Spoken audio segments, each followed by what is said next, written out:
رښتیا خبره خو دا ده د یو شاعر په حیث باندې او بیا د پېښور پوهنتون د یو زده کړه کوونکي په حیث باندې دې ځای کې خو زما ذهن د جمود ښکار شي چې زمونږ هغه د یونیورسټۍ پیغلې چې هغه میچور دي، هغه عاقلې بالغې دي، هغو په دې باندې پوه دي چې ناسته ولاړه څنګه کیدی شي، د خپل کلچر څنګه خیال ساتلی کیدی شي، او موږ په خپل یو خاص انداز کې د دغه مشاعرې نه څنګه خوند اخیستی شو.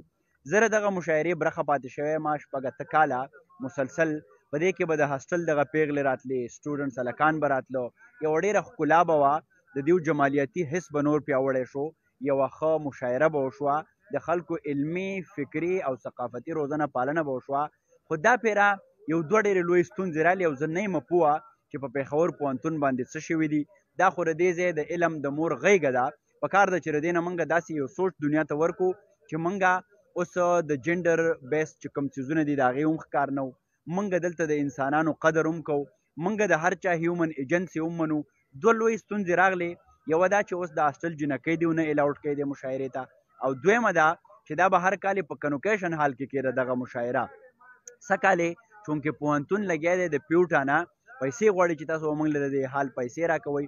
زه په دې باندې نه یم پوه چې آیا یونیورسټي غریبه شوه په مالي توګه او په ذهني توګه. په ذهني توګه په دې بنیاد چې اوس دیو جنکۍ نه الاوډ کوي، کوم چې د یونیورسټي سټوډنټ دی او په هر څه باندې پوه دي، میچور دي، او په مالي توګه په دې باندې چې دیو اوس کنوکیشن حال نه ورکوي، هغه دیو پیوټا حال ته ویوړه. نو زما په خیال د دغه یونیورسټۍ د زده کړه کوونکي په حیث باندې بیا لږ ډېر دنیا کې وګرځېدو، موږ دنیا وکته چې دنیا پرمختګ څنګه کوي. او باچا خان بابا دا وایي چې تاسو وګورئ چې یو قوم څومره سیولایز دی، مهذب دی، چې د هغه د خپلو میرمنو سره یا ښځو سره رویه څنګه ده. نو آیا د پېښور پوهنتون نه به اوس دا پیغام دنیا ته ځي چې د هغې د ښځو سره رویه داسې ده، او دویم دا پیغام به ځي چې موږ خپل ادبي او ثقافتي هلو ځلو لپاره اوس د استادانو نه پیسې غواړو.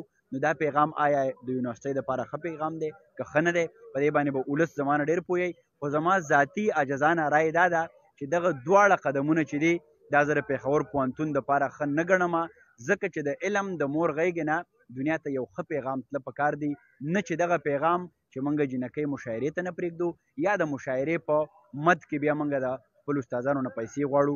زه دا یو کمزوری قدم بولم. خوشحاله راته اوسئ.